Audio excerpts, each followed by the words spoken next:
Spectrum's Wi-Fi 7 routers, such as the RAT2V1K model, provide advanced features, including tri-band operation for better connectivity and WPA3 security for enhanced protection.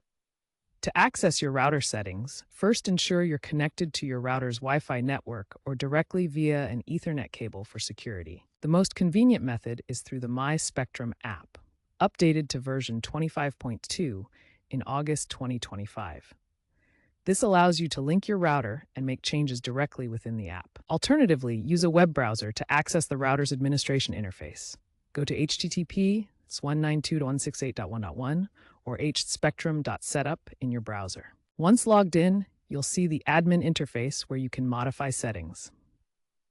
Use the default credentials, username admin and password Spectrum, or check the sticker on your router for the printed details. These settings ensure your network uses WPA3 security, providing strong protection against potential threats. Once you've accessed your Spectrum Wi-Fi 7 router settings, navigate to the Wi-Fi settings section, often found under Advanced or Network Options. Here you can update your SSID, which is your network's broadcast name.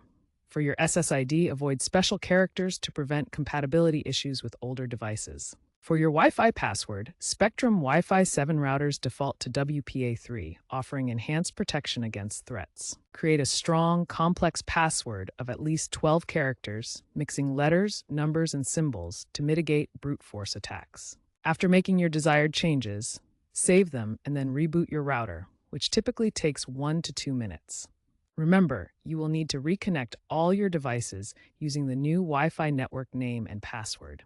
If you encounter any issues, try clearing your device caches or checking for firmware updates. These changes will not affect your wired internet connections or your Spectrum Internet Service plan. Prioritizing WPA3 and strong passwords is crucial to future-proof your network against evolving threats.